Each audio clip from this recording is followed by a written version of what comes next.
I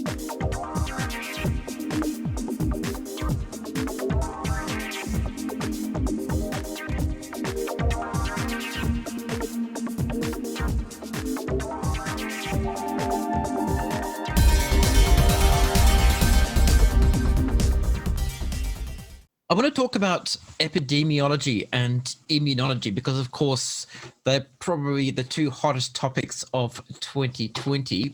Immunology, most people understand as the science of immune systems and how vaccines are created and how the body resists disease. But what is epidemiology and how is it related to immunology? So I guess I'll take a stab at this, Andrea. So as I said, I'm not an epidemiologist, but I am a public health scientist, and I've had training in epidemiology. That's a component of what I do. But basically, epidemiology is the scientific and systematic study of the distribution, as well as the determinants of health-related states and events.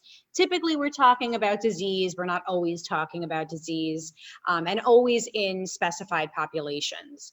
So how is it related? I mean, we could relate it to the pandemic right now. Andrea is obviously an immunologist looking at things from a micro level, studying I'm not going to tell you, Andrea, what you study, but, help me define what you do, really understanding the transmission of viruses, how the components of the viruses, how we're spreading them, how virulent they are. I just botched that. I'm sorry. But I then am looking at, okay, so that's the disease, the virus at a micro level. How is that now impacting the population? How is the disease? What's the disease spread? What's the disease burden? How many people are getting the disease? Or is there, is there differential spread across different subpopulations? Are certain people more likely to get infected or more likely to die as a result of the virus? So it's really the distribution of these determinants of health and health outcomes. Andrea, would you? Yeah. Agree? So yeah, I mean, generally, yeah, absolutely. So obviously, immunology is a really broad catch-all. It's the study of the immune system and immune function, and ultimately, the immune system is involved in everything, every biological process that we have, from obesity to wound healing to fending off infectious disease to cancer to autoimmunity. I mean, literally every process in your body is, involves the immune system in some capacity. And so obviously, even within immunology, there are, niche specializations, but ultimately, when epidemiology is looking at distribution and prevalence of disease or different health conditions or things like that, there's going to be interplay with the biology of that. And ultimately, that's where the immunology comes in. And so in order to understand, spread of a disease or, risk factors or environmental concerns, you have to also understand the underlying disease process to really fully address it. Thank you so much. So epidemiology then really deals with the nuts and bolts of what's actually happening in a population. It deals with the coalface of a pandemic, for example, explains where outbreaks are occurring, whether or not a second or third wave is likely, and it greatly informs our ability to introduce measures to combat pandemics and to limit the spread throughout a population, identify at-risk categories, etc. But as I understand it, epidemiology also has great predictive power. It gives us the ability to make forecasts about future impact of a disease on a population, depending on what measures are or are not taken. And it's these forecasts that enable scientists and doctors to make preparations for a pandemic and to provide suitable advice to policymakers and so forth, to make sure that the resources are available for what might be needed or what's coming around the corner. Absolutely, yes. So, for example, there's the test positivity rate. That's something that everyone's talking about now with COVID. And we know, in epidemiology, you set a threshold. Really, you want to be at 5%. Ideally, you want to be at 3% to demonstrate that the virus is being suppressed in a community. So we track the data. We're analyzing the data, and we're calculating something called test positivity. So out of everyone who's tested, how many people are testing positive for the virus among everyone who's been tested? And so there are certain thresholds. Again, I'm using 5%. I know New York City used 3% as a threshold for shutting down schools, for example. We're also always constantly monitoring and tracking other things like how many hospital beds are available, what's ICU capacity, to help us understand, we're looking at trends over time. So if we know we're trending upward and, our ICUs are slammed, something's not, we have to prepare for an increase influx in the number of cases. So yes, it's quite a bit to do with monitoring, evaluation, tracking, trending, and making predictions that are informing policies.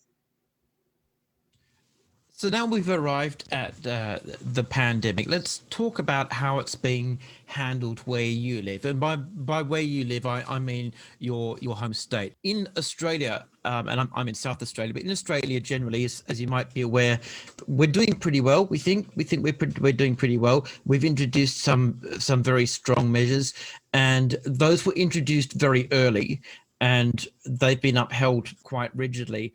One of the first things our Prime Minister did was to convene what's called a national cabinet, where the premiers, that's equivalent to your governors of each state, were brought together with the federal government, and they all had a conference and convened on what to do, what steps to take, and how to coordinate their responses across the entire nation. So the federal government worked very closely with the states to make sure that everyone was on the same page. And then individual states have been free to take their own measures and adjust them depending on their specific situations. Some measures that we've taken include states closing borders to each other, and I'm talking about hard border lockdowns enforced by police with severe penalties, significant fines, say up to $15,000 for breaching these measures. For example, a strict quarantine for Australians returning from overseas. So, for example, my mother has just returned from the UK. She is required to quarantine for 14 days in a hotel that's managed by a government contracted quarantine service. She is paying $4,000 for that privilege because the government has said the public must bear the cost for this kind of thing if you're coming back from overseas. The government has also closed our international borders, so flights outside Australia have been pretty much limited to essentials, like for business and political, services and this kind of thing. So domestic flights, even interstate, have been severely limited, and pretty much for the average person, international travel is completely banned until I think probably March, maybe even June next year. So, and then at a state level, various other lockdowns have been introduced at various points. Just this last Saturday, we finally had a birthday party for my son, who turned 10 in November, but due to lockdown restrictions in South Australia, we were unable to hold a birthday party for him. And it's only been in the last few weeks that restrictions have eased, and it's been possible to have a group of people out in a public place and hold that kind of event for him. So this is the way we're doing it in Australia. We've also got very rigid contact tracing. There's an app that you can download from the government called COVID Safe, and that's the federal government app. And here in South Australia, we've got a little state government app that we use for doing all our everyday stuff that saves us going into a government office. So, for example, using the app, I can renew my car registration or my driver's license, and I can also use it to scan and verify digital ID. And they've recently added a contact tracing function to that as well. So if I go into a major department store, I can scan that and it'll automatically send to the state government, Dave Burke checked in at such and such a place at such and such a time. and then I just update that if I go to a pharmacist or wherever. Again, I just scan myself in, and all that information is sent straight to where it needs to be. So these are kinds of measures that we've taken in Australia. Now we've got a population of about 25 million. And although we have quite a substantial land mass, we actually have a high population density. So about 90% of Australia's population lives in 10% of the land mass. And about 86% of our population is urbanized. So most people live on or within 40 kilometers of the coast, because 2/3 of the landmass is literally uninhabitable. So we do have quite a highly urbanized population, which does present its own challenges. But over the course of the year, we've had about 28,171 cases of SARS-CoV-2, and we've had a total of 908 deaths. So overall, I think we're tracking pretty well. Can you give me some insight into the way it's been handled in your state, and maybe expand a little bit, perhaps at the federal level as well, just to give some insight into how that's going and what measures are being taken? Sure. I don't know if you're intending to brag. Me? Oh, hardly. I mean, yeah. Compared to Australia, everywhere in the US is doing really poorly. I think there was a lot of missteps that were made in the initial response. We did not have a coordinated federal and local response. We did not have coordination or aid provided by the federal government. It's been really, really substantially politicized here. So, and that's obviously it's national, that effect is national. But so I live in Pennsylvania near Philadelphia, which is an urban center. And Pennsylvania is really a mixed bag. So I'm sure if you've been following the American news, Pennsylvania is one of the battleground states. There's a lot of attention paid on Pennsylvania. So there's a lot of politically motivated pushback in general in Pennsylvania, about half the state, a little less than half, but certainly with regard to response to the pandemic. So we are run by a Democratic governor, and the governor and the State Department of Health have done a pretty good job in terms of following science and following science-driven policies.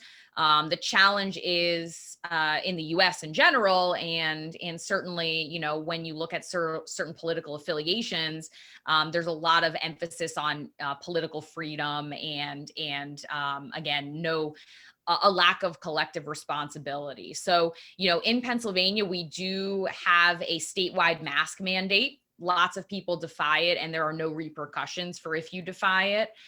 We also have new restrictions that have recently been implemented, such as they just closed indoor dining in restaurants, indoor gyms, movie theaters, casinos, etc. There's restrictions on capacity of indoor and outdoor gatherings.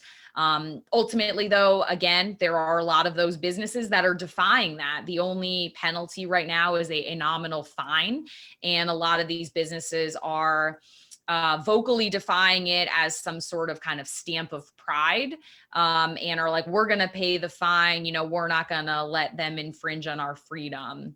And we're also seeing a lot of transmission is occurring with private social gatherings. And of course, there's no repercussions for that. So those people are getting infected. They're having parties at their houses. They're not wearing masks indoors, even though you're supposed to. And of course, then those people are going out in the community and they're continuing to spread it around.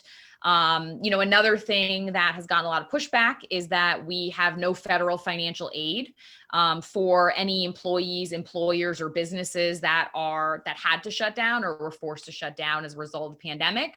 So it's this kind of push-pull between people who are like, well, we need to keep the economy going and I'm out of work, but the economy is going to fail if we don't get the pandemic under control. And, people individuals, Americans, are not getting any sort of support from the federal level in order to ultimately survive this. I think some people, a very small proportion, were able to get $1,200 total earlier this year, and I think they recently signed off on a new one that's going to give them a one-time of $600, which, even combined doesn't even pay a quarter of, most people's mortgage or rent or, utilities for a single month. So yeah, it's not great here for sure.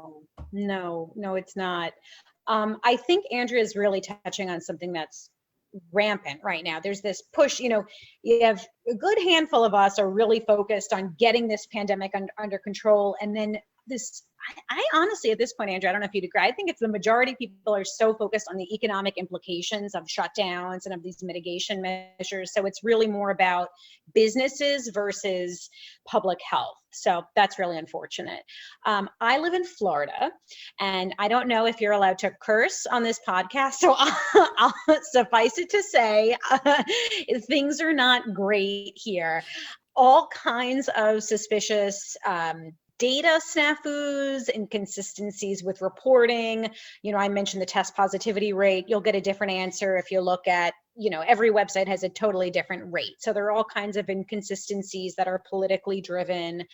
Right now, I looked up the test positivity for my county is right around 10%. That's not great. The virus is definitely in the community. The one good thing, if it's the case where you are in Philadelphia, Andrea, is that it's very easy to get tested. So testing is really great, but definitely there's no no universal masking.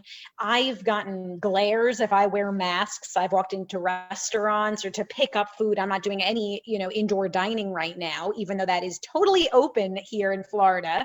I'll go in to pick up some food and everyone's just sitting around not wearing a mask, and I feel like I'm in the twilight zone because my life has been totally put on pause for the past year, haven't done any of that. And here are these people acting as though everything's totally normal. So as Andrea said, I don't think it's a surprise to folks outside of the US, but there's a real sense of personal freedom, even being told to do something like wear a mask, which is the easiest thing that we could do and so highly effective, is an infringement on our freedom. A real libertarian sentiment. It's sort of enshrined in our national mythos. We like to think of ourselves as independent. So where there's this emphasis on individualism versus societal contribution, and people just really don't like being told what to do. So that's why, it's like the vaccine is so necessary here because no one wants to take the steps to prevent it. But unfortunately, people don't realize that the vaccine isn't this magic pill where everything goes away. We do have to continue these mitigation measures. So it's a bit of a mess. I want to jump in there too. I think we have no border lockdowns, no checkpoints, no restrictions on passing from state to state. So there's no, we have these like Pennsylvania, if you travel out of state, even if it's for work or something, you're supposed to quarantine for 14 days or get a negative test and prove that, but there's nobody enforcing it. There's no verification. I see people on my social media feeds who are off on vacation, who are traveling or flying, who are doing this, that, and the other. I think briefly some airlines were reducing the number of seats that they filled, but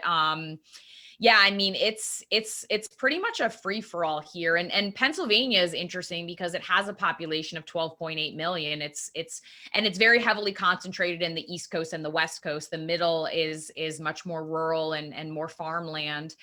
And I think we have a test positivity rate of about 15% right now. It's really, it's out of control. I think we've exceeded hospital beds in most of the state at this point.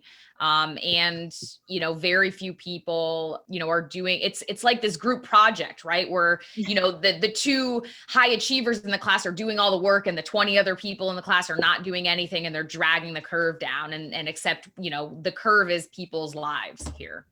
Right. And Dave, you were talking about some of the numbers in Australia. So just to give you a sense of our numbers, I had to look this up, but we have about 331 million people in the US, about 18 million cases, 320,000 deaths, which equates to just over about 1,000 deaths per million. So really staggering statistics. That is pretty horrific. Yeah, I think Australia's at about 36 deaths per million, something around there. So Can we're we come pretty, to Australia? well, you can't because we've locked our border. Smart, smart. Touche, Keep Dave. us out. Touche. Yeah, no, you should keep us out. Call us next year. Yeah, there's definitely. I mean, I follow American politics very closely, so I'm aware of the various tensions and the challenges presented by the conflict between ideologies over there, not just between states, but also at the federal level. We have a conservative federal government at the moment, and they've been very keen to get get Australia back working again, etc., because they're under considerable pressure from their lobbyists. But they have been pretty sensible about deferring to the states and letting them take it at their own pace. We have a pretty even mix of right-wing and left-wing state governments in play at the moment. So yeah, although the federal government would love to get everyone back in again, what they do at least understand is that, and I think the evidence has borne this out throughout the year, countries that locked down hard and fast managed to minimize damage to both their economy and their public health. And it's one thing to say, oh, but we need the economy to be going. Well, you can't have an economy going if public health isn't there to support it. And the two things are inextricable. So it's not as simple as saying, if we just get everyone back working, then everything will be okay. No, it won't, because you're just exacerbating the underlying problem, which is the spread of the disease. So I was looking on. I was looking recently at a website that which charts these kinds of statistics, and I can't remember which one it was just offhand, but it did clearly show that countries which acted quickly and locked down hard and early successfully preserved their public health and their financial health, their economic health, and took less of an impact, less of an economic impact. Now the impact is definitely there. There's no denying it. And Australia dipped perilously close to a recession at one point this year, which was a big shock because our last recession was more than 20 years ago. We haven't had one for more than 20 years. So everyone was sort of, holding their breath to see what would happen. But we managed to pull through that little dip, and we're basically still okay. I think this is the big part of the problem, as I think you've also highlighted, is the national mentality, the national psyche. How do people tend to view their role in this pandemic from a personal view, and how that plays out at a national level?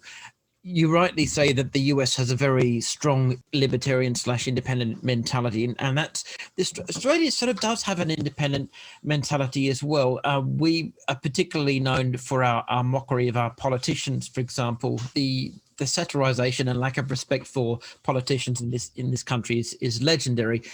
However, we also have what I'd say is almost a unique characteristic, which is the concept of mateship, and which emerged during the First and Second World Wars, when Australian troops had to go overseas and fight wars that, well, particularly with First World War, at least, had absolutely nothing to do with us, but we did out of loyalty to our mother country, Britain, and our European allies. And in the trenches, Australian soldiers looked out for each other, because the idea was, I'm your mate, you're my mate. No matter where we've come from in Australia, we're all in this together. So mates look after mates, and that concept of mateship was baked into the national psyche very, very early, and then it held strong during the Second World War, when we're actually involved in wars that were more relevant to us, particularly when we fought the Japanese, for example, in Papua New Guinea. And then that sort of became part of the national psyche overall. So in Australia, when the politicians have said, we've got to take certain measures to curb the spread of this disease, we'll all complain about it. Oh, we go, oh, you got to be kidding me. What? A lockdown for 2 months, 3 months? Oh, we can't do this, can't go there. Restriction on gatherings. Oh, this is ridiculous. And the politicians go, so what? So you're going to do it or not? And we go, well, of course we're going to do it. I mean, yeah, we're not stupid, and we want to look after each other because that's what mates do. We just want you to know that we want to complain about it while we're doing it. And politicians go, yeah, okay, that's fine. But we pull together and we do it because that's what you do. You look after your mates, and your neighbours are by extension your mates, and the state next door to your state is your mate. So we all sort of pull together, and we can all have a good time complaining about our politicians while we do it. Yeah, there's certainly been some pushback. There's been lobbyists pushing back, and there's been the occasional protest from maybe a few hundred nutters in Melbourne who complained about the mask mandate. Victoria was the only state that actually had to introduce a mask mandate. None of the others found it necessary, and we haven't needed to close our schools anywhere in the country, thankfully, because we've managed to clamp it down pretty quick. A few independent schools, I think a few private schools, made the independent decision to close down for a little while, and even the public school where we send our kids in the last term, when a fresh outbreak occurred, they allowed the kids to go home early and stay off finish the term about 1 or 2 weeks early, just to be on the safe side. But aside from that, we've been able to keep schools running business as usual kind of thing. The lockdowns have mainly been focused on business and public and private gatherings and that kind of thing. So I think overall the Australian national psyche has responded well to this. And although there has been lots of pushback from business lobbies, there's at least a general understanding that a healthy economy can't be maintained with an unhealthy population. But of course, we also have universal healthcare, and this plays into that a great deal as well. And universal healthcare is massively supported in Australia by both sides of the political fence. There's not a single political party, except the tiny fringe lunatics in Australia, that would even vaguely consider dismantling universal healthcare in this country, which we've had since about, I think, early 1980s. It was introduced under the Labor government of Gough Whitlam. So, that's another advantage that we've got. We have the backup of a healthcare system that actually works very well. Anyone who wants to test for SARS-CoV-2 can easily get it. There's a testing station within walking distance of me. It's at our local hospital, which is very close. And myself and my kids have been tested twice.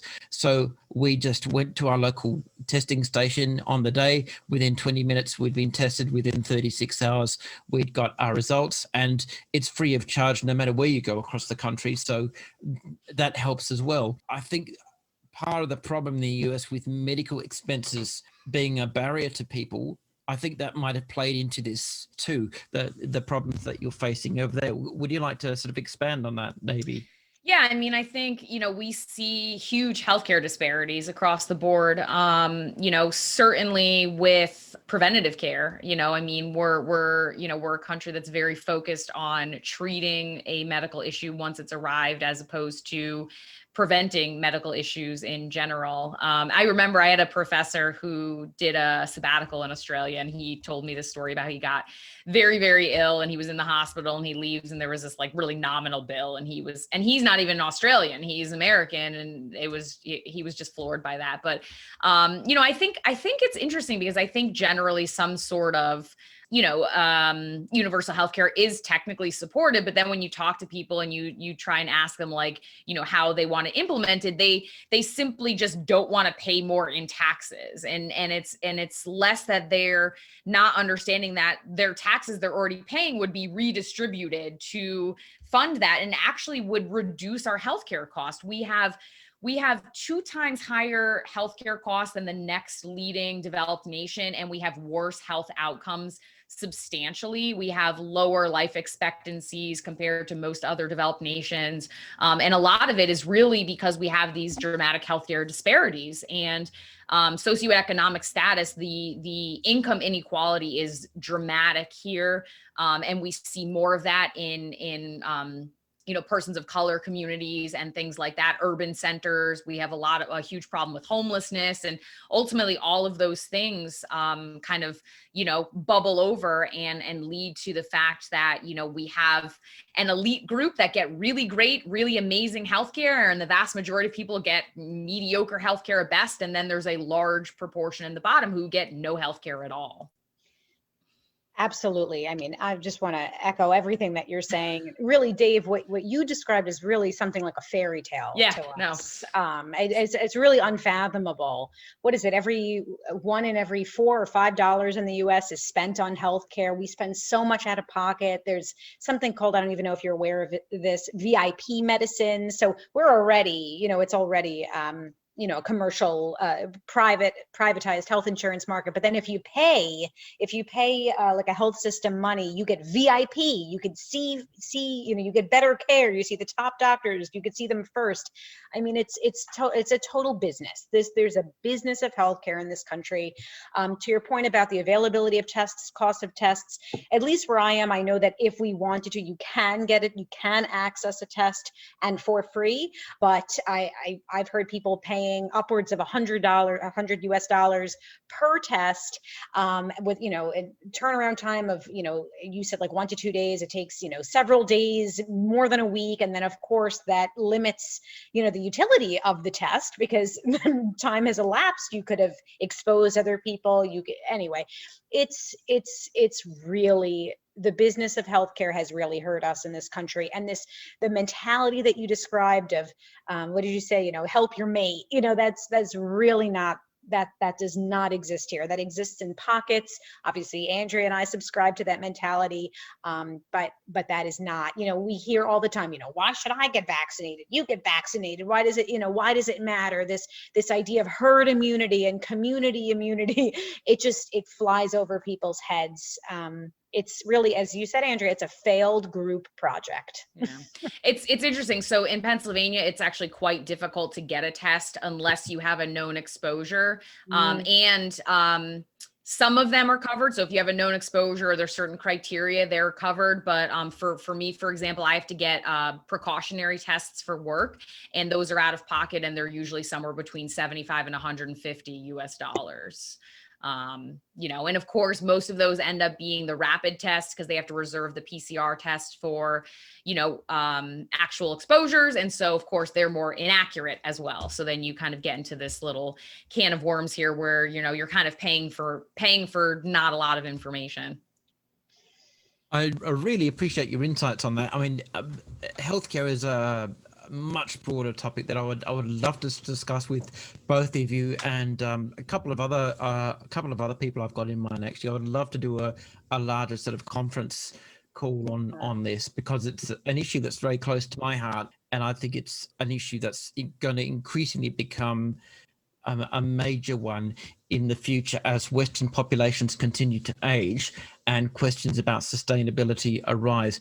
What I will say is, with what a lot of people miss about universal healthcare is that it's not just about quality of care. The critical point is accessibility of care. And that's what people miss. They go, oh, but under universal healthcare, does that mean we all get the same kind of treatment? I don't want to get the same kind of treatment. I want to get the best possible treatment. Well, leaving that aside, because that's a red herring and quite inaccurate anyway, the key point is, are you going to get that access to that healthcare in the first place? If you can't get it now under your system, and you could get it under another system, I think the question about which system is preferable becomes very clear.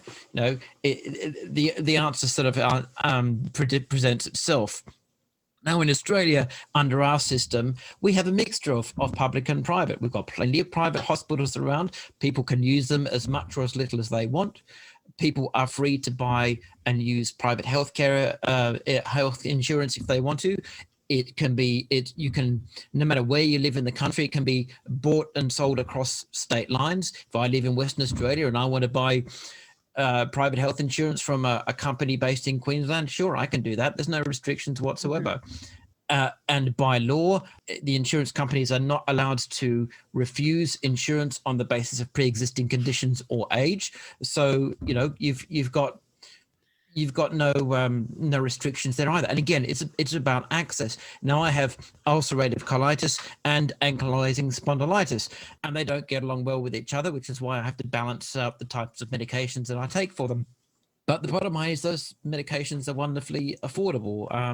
My salazapine, for example, for my ulcerative colitis costs me about, I don't know, I think it's maybe $15 to $20 a month, because our pharmaceuticals are massively subsidized. And if I was a low income earner, it would cost me about $6.50 a month. So, you know, again, it's about access.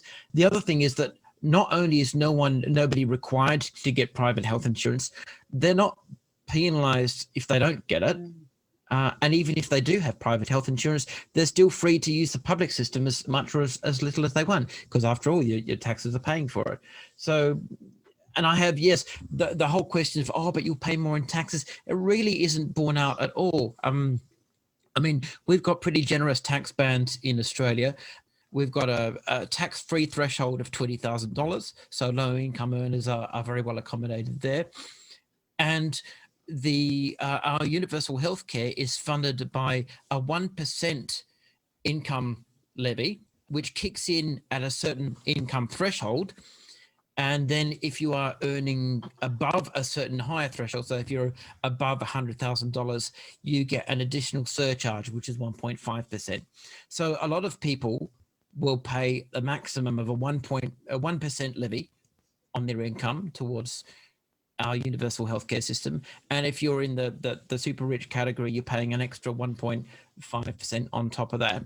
I just don't think that's a very onerous burden, to be honest. And I think it completely blows a hole in this idea that, you know, universal healthcare introduces an insufferable tax burden. I just don't see that borne out at all. Well, and it also comes back to the issue, that a healthy economy needs healthy workers. And if you keep your workers healthy, then the costs are reduced across the board for absolutely everyone. And the best part is that all of a sudden, healthcare is not tied to employment. Yep.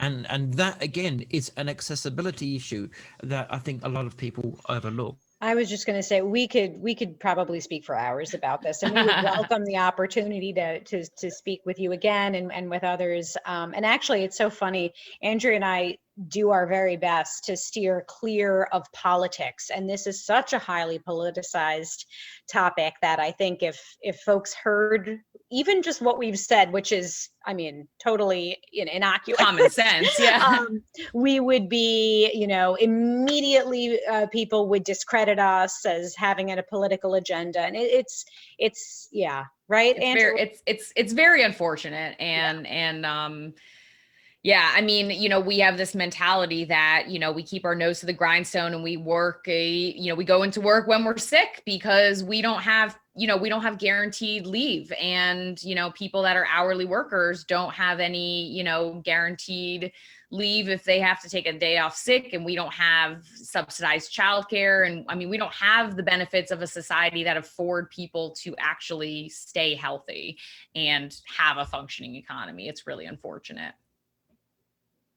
Yeah, well, full-time workers in Australia get, well, let's see, you get a minimum of 4 weeks holidays per year, and then you get 5 days of paid sick leave per year, and anything else sort of is worked out with your employer. And of course, the longer you're with an employer, generally your holiday allotment goes up depending on how long you've been with them.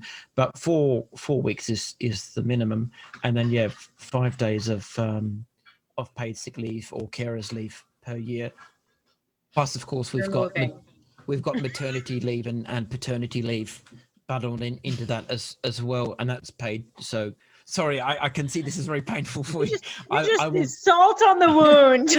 Twist the knife a little bit. Okay. Right. Let's get to vaccines now. We finally arrived at the whole point of the podcast. And let's talk about the SARS-CoV-2 vaccines which have come out. Now, as I understand it, most vaccines, generally speaking, have a development cycle of between 5 to 15 years, depending on their complexity and various other factors such as funding or industry interest. But these new vaccines that we've got for SARS-CoV-2 have come out in less than 12 months. So the big question the average person on the street is going to ask is, how on earth is that possible? You want me to jump in, Jess? Oh, please. So I think the biggest, there's two kind of things that have enabled us to accomplish this. So the first is that the groundwork for these vaccines were done decades ago. So SARS-CoV-2 is in the coronavirus family of viruses. There's a lot of those out there. The vast majority of these are in other species, including bats and pangolins and camels and birds and things like that. But there are some that are in humans, and two of those that have similar genetics, they're not the same virus, but they're related, are the virus that caused SARS in the early 2000s and the virus that caused MERS in kind of the later 2000s. I think it was 2002, 2008. These two viruses, they were called SARS-CoV, I call it the OG SARS, and then MERS-CoV. And CoV is just coronavirus. That's what it means. So they're related, and actually a lot of work was done to try and develop vaccines against those viruses early on. Now, the difference with those viruses is MERS actually was self-eliminating. It actually had a very, very low infectivity, and so it essentially extinguished itself. But SARS, the interesting difference there was that it was very contagious, but it also led to almost no asymptomatic illness. So when people got SARS, they got very sick. They ended up in a hospital, and they essentially were functionally isolated because they were sick.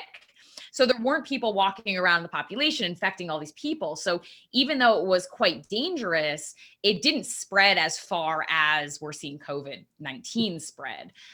It's a fundamental difference in the biology of the virus, but they're related enough that they were working really actively on these vaccines. So by the time COVID-19 came around, we knew a lot about the biology of the virus. We knew what targets were likely to be viable candidates for the vaccines. And so they were able to basically bypass typically the decades of preclinical research that goes into identifying that and characterizing the virus, because we already knew that. We did it decades ago. So we didn't have to spend the bulk. So the bulk of the vaccine development timeline is that preclinical phase where you're dealing with in vitro culture models and you're dealing with animal studies. So we've done all that. So we really just kind of transferred that knowledge to the new virus, which is related but slightly different. And then at the same time, we were able to do all of the vaccine development manufacturing processes concurrently instead of consecutively. So typically, it's not cost effective to build manufacturing and start manufacturing before you have your clinical trial data. Because if the clinical trial shows that the vaccine is not effective or it's not safe, you've wasted all that money on your manufacturing and you have to junk it. So in a normal timeline, you're going to do those things one at a time to ensure that what you're pursuing is what you're going to ultimately build, manufacture, produce, et cetera. In a pandemic, because we do have some federal funding going into these initiatives and kind of, companies are kind of gearing up to address this, they're taking on the financial risk and building manufacturing capacity at the same time as these clinical trials are running. And in addition, we further expedited it by running the animal studies at the same time as the clinical trials. So we're basically collecting the same amount of data and building the same facilities, but we're doing it all concurrently. So it's a huge financial risk, but it enables us to squeeze that timeline down into essentially a year. That's a really neat summary, and I appreciate the way you've put that, because of course the big question on everyone's mind is what steps have been skipped, and are they crucial? But the way you've put it is that steps haven't been skipped; they've been accelerated, and some steps that would normally be run consecutively have been run concurrently, so that the timeline can be massively compressed. And under normal circumstances, you wouldn't do this because of the financial risk involved and the question of, how viable the return on investment is likely to be. But now, while we're facing a pandemic, when there's clearly a massive market demand for this vaccine, those concerns aren't there, and it's possible now for the vaccines to be expedited. What about funding as well? Where is the funding coming from for this? I understand some vaccines take a while to emerge because funding is not unlimited, and it does have to be allocated very carefully. How has the funding been accelerated as well? And if so, where has it all come from? So I mean, there's a lot of different companies in play here. So, your big vaccine players, your giants like Pfizer, they're self-funded. They're just reallocating project money to this project. I actually work with a couple of Pfizer vaccine teams, and they've seen their budgets are redistributed to address this. Smaller companies like Moderna is a company that's only been around for about a decade, so they're obviously much smaller scale. They did receive government funds to help address that and help them accelerate these processes. So it's a combination of self-funding with a hope of a payout ultimately, and then government aid with regard to that. The new vaccines use something called mRNA technology. What is this? How does it work? And why was it chosen for SARS-CoV-2 vaccines? It's a great question. I'll kind of give my spiel. So first, there's actually a lot of different vaccines in development for SARS-CoV-2. The two front runners just happen to be mRNA vaccines, and there's a couple of reasons for that. But we do have more traditional vaccines that are in the clinical phase pipeline. Those would include traditional like subunit vaccines or inactivated virus vaccines.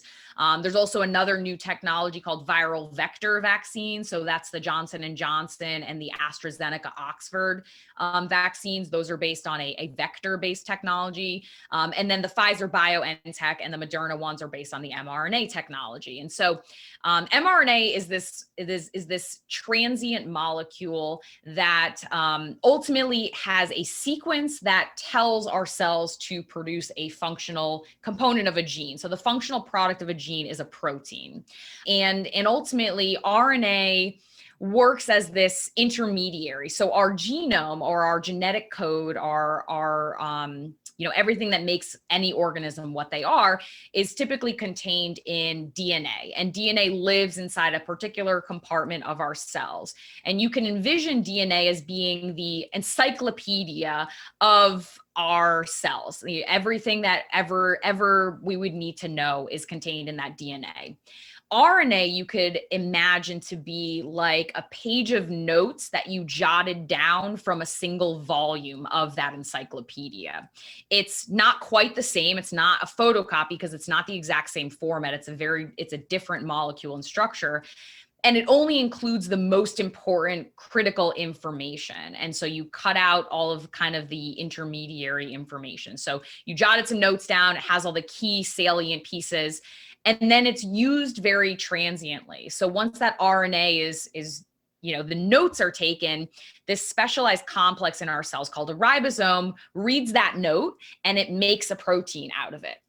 And this happens for every protein in any organism. It always goes through this RNA is read by the ribosome, and the ribosome makes a protein based on what that RNA says. So in the context of these RNA vaccines, what we've included is the piece of RNA that leads to, or is the sequence for the spike protein of the virus.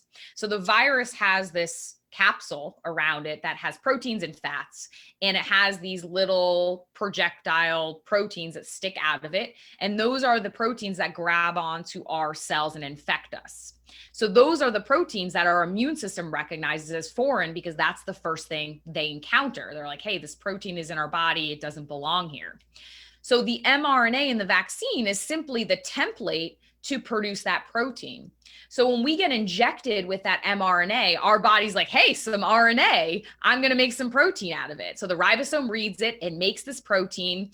And then our body's like, wow, this protein doesn't belong here because it's not human. So then the immune system attacks it and it mounts this immunity to that protein. And then you're protected when you actually encounter the virus. And we deliver this RNA because RNA itself is transient. It only exists for hours, a period of hours, and then it degrades. It only needs to be around for as long as the protein needs to be made for. So we protect it in this capsule of fat, basically. And so we have it inside this little droplet. We deliver it into our cells. That capsule degrades, the RNA is translated into that protein, and then it basically disintegrates. And you've got these proteins, you're going to trigger that immune response. And that's pretty much in the vaccine. It's quite elegant. And, this technology has been around mRNA technology has been around for decades. Other vaccines have been made using this approach. And the challenge with the RNA is it's not very stable. So other vaccines were not very effective because they didn't find an effective way to stabilize the RNA for delivery. These ones are effective because they've honed that technique over decades. And now we're able to actually use this very elegant technology that's low risk because there's no virus even involved in the manufacture of it, to deliver this RNA without it degrading and create this really strong immune response. That is really fascinating, and thank you for that very clear explanation. So as I understand it, unlike some other vaccines, there's no trace of the actual virus in the vaccine, but rather there's like a little set of shorthand notes that is basically handed to our immune system and says, look, this is how this thing is made. And if you produce one of these, you'll know immediately, or if you follow these instructions, you will know immediately how it's built and how to get rid of it. So there's no need to actually have any trace of the virus in the vaccine at all, whether inactivated or live. Yeah, absolutely. And that actually brings me to kind of the reason why these are the two leading the race, because unlike traditional vaccine technologies, viruses have to infect a cell, right, in order to reproduce. So in order to produce vaccines using inactivated or intact virus, you have to grow a lot of cells. Then you have to infect a lot of cells. You have to grow a lot of virus. Then you have to harvest all that virus. That takes a long time. With RNA, we're just synthesizing it in the lab using the materials needed to make the RNA. So you can make tons of RNA in a very short period of time because we don't even need the virus. These labs that are generating these vaccines aren't even working with the virus in the lab. They're just working with this sequence of RNA. Jessica, would you like to add anything to that? This is Andrea's field. I'm not even going to pretend. I'll just say, it's funny we see the myth that keeps coming up, this is some new technology and that our DNA is being altered. And as Andrea has so beautifully articulated, none of that is true. This is not a new technology. It's been around for decades. There's absolutely nothing is happening to our DNA. So I won't try to touch the science. This is Andrea's shtick. But yeah, thank you, Andrea. This interview has been tremendously informative and a huge amount of fun. If people want to follow your work, where can they find you online? Yeah, so we are in between recording episodes, which are released every Monday on all major podcast platforms like Stitcher and Apple and Spotify. We're very active on social media. In particular, we're very active on Facebook, the Unbiased Science Podcast, and on Instagram. Our handle is @unbiasedscipod. POD. And we also try to post on LinkedIn. As you said, there are quite a few restrictions on character limits, so sometimes it's a little tricky to do that, as well as on Twitter. Again, same handle @unbiasedscipod. We do this all ourselves, as I said, in our spare time, so it's really quite an undertaking. But we hope that you guys will tune in every Monday and follow along. We do our best to post. And as I said, right now we're focused pretty much exclusively on COVID and on the COVID vaccines in particular. But, once this all quiets down, we'll be covering lots of different topics. Just later this week, we're going to record an episode on, organic, the organic label for foods, what it means and what it doesn't mean. So not just COVID, lots of other scientific topics. And Jessica, if people want to learn more about your company, where can they go for that?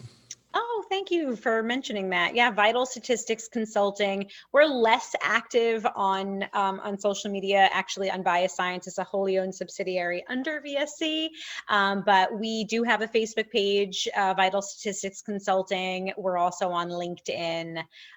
Do we have an Instagram page? If we do, it's not active. I think there is one. Well, there is one. Okay. We probably haven't posted in like 3 years.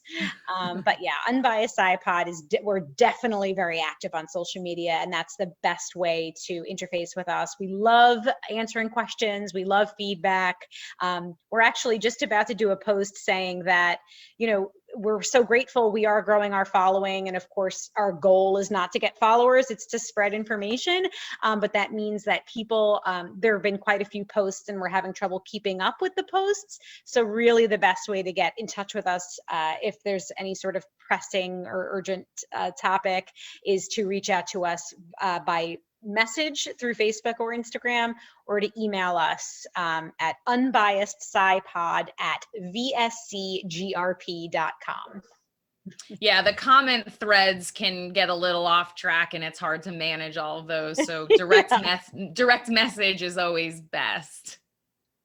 Well, Andrea and Jessica, you've been extremely generous with your time, and I really appreciate that. And thank you so much for taking the time to come on this podcast and share your knowledge. It's been a great amount of fun. It's been such a pleasure. Sorry. Thank Andrea. you. No, thank you so much, Dave, for having us. It was fun to chat about all of the topics we feel so passionately about and, don't get to talk about often enough, I think. Yeah. And so interesting to get a perspective that's outside of the United States. So although it makes me a little sad. It does.